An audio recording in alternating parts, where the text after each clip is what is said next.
ان آیتوں پر قرآن کریم کا پہلا پارہ الف لام میم ختم ہوا ہے، اور آپ نے یہ ملاحظہ فرمایا ہوگا کہ اس آخری حصے میں خاص طور پر اللہ تبارک و تعالیٰ نے حضرت ابراہیم علیہ السلام کا اور ان کی ملت اور ان کے دین کا ذکر فرمایا ہے، اور مقصد یہ ہے کہ چاہے وہ مکہ مکرمہ کے بت پرست ہوں یا یہودی اور نصرانی لوگ ہوں، وہ سب کے سب حضرت ابراہیم علیہ السلام کو زبانی طور پر اپنا پیشوا مانتے تھے۔ ان کے بارے میں یہ تفصیل بیان کر دی گئی کہ وہ در حقیقت توحید کے قائل تھے اور توحید ہی کے دین کی انہیں تبلیغ فرمائی ہے، اور انہوں نے خود رسول کریم سرور دو عالم صلی اللہ علیہ وسلم کے تشریف آوری کا بھی دعا کی تھی اور آپ کے مقاصد بعثت لوگوں کے سامنے بتائے تھے۔ تو اس کا تقاضا اس طرح اللہ تعالیٰ نے پورا کیا ہے کہ حضرت نبی کریم سرور دو عالم صلی اللہ علیہ وسلم کو ان کی دعا کے مطابق اس مکہ مکرمہ کے سرزمین میں مبعوث فرمایا، اور اب اللہ تبارک و تعالیٰ کی مشیت یہ ہے، اس کی حکمت کا تقاضا یہ ہے کہ حضرت ابراہیم علیہ السلام کو جو امامت کا منصب عطا کیا گیا تھا، اب وہ بنو اسماعیل کو، یعنی بنو اسماعیل میں سے نبی کریم سرور دو عالم صلی اللہ علیہ وسلم کو عطا کیا جائے۔ اسی کا ایک حصہ یہ بھی ہے کہ وہ کعبہ جو حضرت ابراہیم علیہ السلام نے تعمیر فرمایا تھا، اس کی طرف لوگوں کو رخ کر کے عبادت کرنے کا حکم دیا جائے، یعنی بیت اللہ کو کعبہ قرار دیا جائے۔ تو آگے جو آیات آ رہی ہیں اس میں بیت المقدس کے بجائے بیت اللہ کی طرف رخ کرنے اور قبلہ تبدیل کرنے کے احکام آئے ہیں، اور اس سے پیدا ہونے والے جو مسائل ہیں ان کی طرف اشارہ فرمایا گیا ہے۔ آگے کی جو آیات ہیں ان کو اسی پس منظر میں سمجھنا چاہیے۔ وہ آیات پہ تلاوت کرتا ہوں، اس کا ترجمہ پیش کرتا ہوں، اس کے بعد پھر اس کے بارے میں کچھ تشریح انشاءاللہ عرض کروں گا۔ اعوذ باللہ من الشیطان الرجیم، بسم اللہ الرحمن الرحیم۔ سيقول السفهاء من الناس ما ولاهم عن قبلتهم التي كانوا عليها قل لله المشرق والمغرب يهدي من يشاء إلى صراط مستقيم وكذلك جعلناكم أمة وسطا لتكونوا شهداء على الناس ويكون الرسول عليكم شهيدا وما جعلنا القبلة التي كنت عليها إلا لنعلم من يتبع الرسول ممن ينقلب على عقبيه وإن كانت لكبيرة إلا على الذين هدى الله وما كان الله ليضيع إيمانكم إن الله بالناس لرؤوف رحيم قد نرى تقلب وجهك في السماء فلنولينك قبلة ترضاها فول وجهك شطر المسجد الحرام وحيث ما كنتم فولوا وجوهكم شطره وإن الذين أوتوا الكتاب ليعلمون أنه الحق من ربهم وما الله بغافل عما يعملون ولئن أتيت الذين أوتوا الكتاب بكل آية ما تبعوا قبلتك وما أنت بتابع قبلتهم وما بعضهم بتابع قبلة بعض ولئن اتبعت أهواءهم من بعد ما جاءك من العلم إنك إذا لمن الظالمين الذين آتيناهم الكتاب يعرفونه كما يعرفون أبناءهم وَإِنَّ فَرِيقًا مِّنْهُمْ لَيَكْتُمُونَ الْحَقَّ وَهُمْ يَعْلَمُونَ الْحَقُّ مِنْ رَبِّكَ فَلَا تَكُونَنَّ مِنَ الْمُمْتَرِينَ وَلِكُلٍّ وِجْهَةٌ هُوَ مُوَلِّيهَا فَاسْتَبِقُوا الْخَيْرَاتِ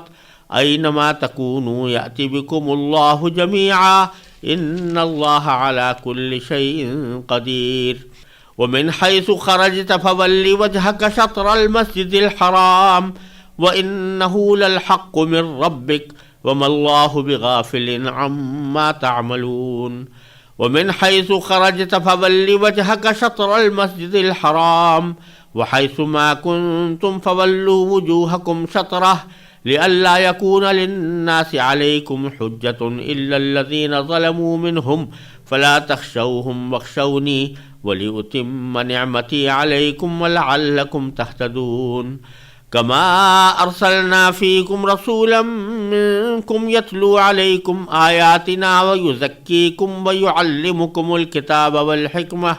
ويعلمكم ما لم تكونوا تعلمون فاذكروني اذکرکم واشکروا لی ولا تکفرون۔ اب یہ بیوقوف لوگ کہیں گے کہ آخر وہ کیا چیز ہے جس نے ان مسلمانوں کو اس قبلے سے رخ پھیرنے پر آمادہ کر دیا جس کی طرف وہ منہ کرتے چلے آ رہے تھے۔ آپ کہہ دیجئے کہ مشرق اور مغرب سب اللہ ہی کی ہیں، وہ جس کو چاہتا ہے سیدھی راہ کی ہدایت کر دیتا ہے۔ اور مسلمانوں، اسی طرح تو ہم نے تم کو ایک معتدل امت بنایا ہے تاکہ تم دوسرے لوگوں پر گواہ بنو اور رسول تم پر گواہ بنے، اور جس قبلے پر تم پہلے کاربند تھے اسے ہم نے کسی اور وجہ سے نہیں بلکہ صرف یہ دیکھنے کے لیے مقرر کیا تھا کہ کون رسول کا حکم مانتا ہے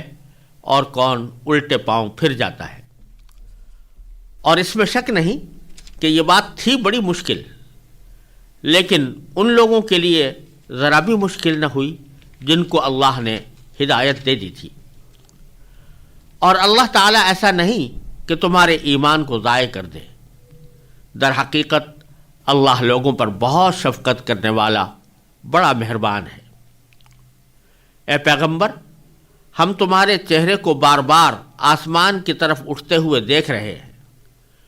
چنانچہ ہم تمہارا رخ ضرور اس قبلے کی طرف پھیر دیں گے جو تمہیں پسند ہے۔ لو اب اپنا رخ مسجد حرام کی سمت کر لو،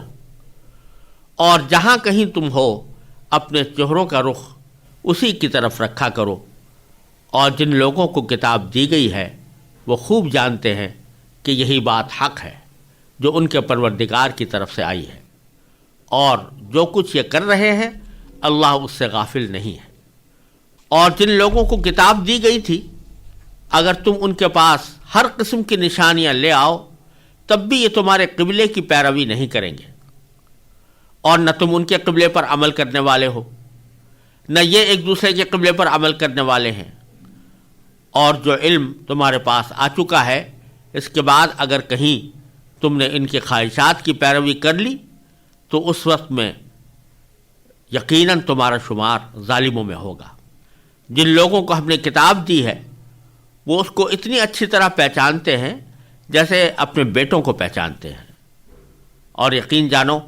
کہ ان میں سے کچھ لوگوں نے حق کو جان بوجھ کر چھپا رکھا ہے،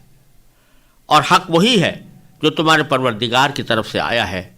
لہذا شک کرنے والوں میں ہرگز شامل نہ ہونا۔ اور ہر گروہ کی ایک سمت ہے جس کی طرف وہ رخ کرتا ہے، لہذا تم نیک کاموں میں ایک دوسرے سے آگے بڑھنے کی کوشش کرو۔ تم جہاں بھی ہوگے اللہ تم سب کو اپنے پاس لے آئے گا، یقیناً اللہ ہر چیز پر قادر ہے۔ اور تم جہاں سے بھی سفر میں نکلو اپنا منہ نماز کے وقت مسجد حرام کی طرف کرو، اور یقیناً یہی بات حق ہے جو تمہارے پروردگار کی طرف سے آئی ہے، اور جو کچھ تم کرتے ہو اللہ اس سے بے خبر نہیں ہے۔ اور جہاں سے بھی تم نکلو اپنا منہ مسجد حرام کی طرف کرو، اور تم جہاں کہیں ہو اپنے چہرے اسی کی طرف رکھو تاکہ لوگوں کو تمہارے خلاف حجت بازی کا موقع نہ ملے۔ البتہ ان میں جو لوگ ظلم کے خوگر ہیں وہ کبھی خاموش نہ ہوں گے، سو ان کا کچھ خوف نہ رکھو، ہاں میرا خوف رکھو، اور تاکہ میں تم پر اپنا انعام مکمل کر دوں اور تاکہ تم ہدایت حاصل کر لو۔ یہ انعام ایسا ہی ہے جیسے ہم نے تمہارے درمیان تمہیں میں سے ایک رسول بھیجا جو تمہارے سامنے ہماری آیتوں کی تلاوت کرتا ہے اور تمہیں پاکیزہ بناتا ہے، اور تمہیں کتاب اور حکمت کی تعلیم دیتا ہے، اور تمہیں وہ باتیں سکھاتا ہے جو تم نہیں جانتے تھے، لہذا مجھے یاد کرو، میں تمہیں یاد رکھوں گا، اور میرا شکر ادا کرو اور میری ناشکری نہ کرو۔ یہ قرآن کریم کے 2 رکوع ہیں جو دوسرے پارے کے پہلے 2 رکوع قرار دیے گئے ہیں، اور ان میں قبلے کے بارے میں ضروری احکام اور ہدایات اللہ تبارک و تعالی نے عطا فرمائی ہیں، اور ان سے پیدا ہونے والے بعض مسائل کا تذکرہ فرمایا ہے۔ پہلے یہ سمجھ لینا چاہیے کہ نبی کریم سرور دو عالم صلی اللہ علیہ وسلم جب مبعوث ہوئے اور آپ کو نماز پڑھنے کا حکم دیا گیا تو آپ کا یہ معمول تھا کہ جس معاملے میں آپ کو براہ راست وحی کے ذریعے کوئی معین حکم نہیں دیا جاتا تھا تو اس کے بارے میں آپ اپنے سے پہلے اہل کتاب یعنی یہودیوں اور نصرانیوں کے طریقے کو بت پرستوں کے طریقے کے مقابلے میں اس لیے بہتر سمجھتے تھے کہ وہ در حقیقت ایک آسمانی کتاب پر مبنی تھے،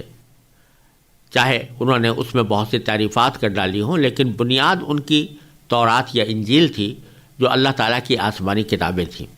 اس لیے نبی کریم سرور دو عالم صلی اللہ علیہ وسلم بت پرستوں کے بجائے اہل کتاب کے طریقے کو اختیار کرنا زیادہ بہتر سمجھتے تھے ان معاملات میں جن میں آپ کے پاس براہ راست کوئی اللہ تعالیٰ کا حکم نہ آیا ہوتا۔ تو اس لیے جب آپ نے یہ دیکھا کہ اہل کتاب بیت المقدس کی طرف رخ کرتے ہیں اپنی عبادتوں کے دوران، تو آپ نے بھی یہ محسوس فرمایا کہ بیت المقدس کی طرف رخ کرنا بہتر ہوگا۔ لیکن چونکہ آپ کو معلوم تھا کہ حضرت ابراہیم علیہ السلام نے بیت اللہ تعمیر فرمایا تھا اور اللہ تعالیٰ نے اس کو اپنا گھر قرار دیا تھا، لہذا ساتھ ہی اس کی طرف رخ کرنے کا بھی آپ کو دل میں داعیہ موجود تھا۔ تو مکہ مکرمہ میں آپ عام طور سے اس طرح نمازیں پڑھا کرتے تھے کہ آپ کا رخ بیت اللہ کی طرف بھی ہو جائے اور ساتھ ساتھ بیت المقدس کی طرف بھی ہو جائے، یعنی آپ جنوب کی طرف سے شمال کی طرف رخ کر کے نماز پڑھا کرتے تھے کہ بیت اللہ کا جو جنوبی حصہ ہے اس کے سامنے نماز پڑھتے تھے تاکہ آپ کا رخ بیت اللہ کی طرف بھی ہو اور ساتھ ساتھ بیت المقدس کی طرف بھی ہو۔ جب آپ مدینہ منورہ تشریف لے آئے تو اس وقت یہ ممکن نہیں تھا کہ آپ بیت اللہ کا بھی رخ کریں اور بیت المقدس کا بھی رخ کریں، کیونکہ بیت اللہ مدینہ منورہ سے جنوب میں واقع تھا اور بیت المقدس شمال میں واقع تھا، لہذا دونوں کی طرف بیک وقت رخ کرنا ممکن نہیں تھا۔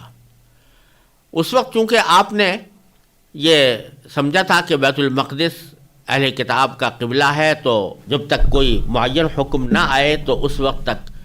بیت المقدس ہی کی طرف رخ کرنا چاہیے، اور ہو سکتا ہے کہ اس کے بارے میں آپ کے اوپر کوئی وحی بھی نازل ہوئی ہو کہ فی الحال آپ بیت المقدس کی طرف رخ کریں۔ اور قرآن کریم کی ایک آیت جو اسی رکوع میں آنے والی ہے اس سے بھی اشارہ اس بات کی طرف ملتا ہے کہ اللہ تبارک و تعالیٰ کی طرف سے یہ حکم آ گیا تھا کہ آپ بیت المقدس کی طرف رخ کر کے نماز پڑھیں۔ چنانچہ آپ نے بیت المقدس کی طرف رخ کر کے نماز پڑھنی شروع کی، اور بعض روایتوں کے مطابق 16 مہینے اور بعض روایتوں کے مطابق 17 مہینے تک آپ بیت المقدس کی طرف رخ کر کے نماز پڑھتے رہے۔ اس کے بعد اللہ تبارک و تعالیٰ کی حکمت کا تقاضا یہ تھا کہ اب قبلے میں تبدیلی پیدا کر دی جائے اور بیت المقدس کے بجائے رخ اب کعبے کی طرف کیا جائے۔ خود نبی کریم سرور دو عالم صلی اللہ علیہ وسلم کی خواہش بھی یہی تھی، اور آپ کو اس بات کا انتظار بھی تھا کہ اللہ تبارک و تعالیٰ کی طرف سے یہ حکم آئے کہ اب بیت المقدس کے بجائے بیت اللہ کو قبلہ بنایا جائے۔ چنانچہ بعض اوقات آپ اس انتظار میں آسمان کی طرف نگاہ اٹھا کر دیکھتے تھے کہ کہیں اللہ تعالیٰ کی طرف سے کوئی وحی تو نہیں آ رہی جو ہمیں قبلہ بدلنے کا حکم دے رہی ہو۔ اس انتظار اور اشتیاق میں آپ بار بار آسمان کی طرف چہرہ اٹھا کر دیکھا کرتے تھے۔ تو اب ان آیات کے شروع میں جو آیتیں ہیں اس میں اللہ تبارک و تعالیٰ پہلے تو یہ بیان فرما رہے ہیں کہ ہم آپ کو آپ کی مرضی کے مطابق، آپ کے اشتیاق اور انتظار کے مطابق بیت اللہ کو قبلہ بنانے کا حکم دینے والے ہیں، لیکن اس سے پہلے آپ کو آگاہ کیا جا رہا ہے کہ جب یہ واقعہ ہوگا، یعنی قبلہ تبدیل ہوگا، تو یہ بیوقوف لوگ یعنی یہودی اور نصرانی وہ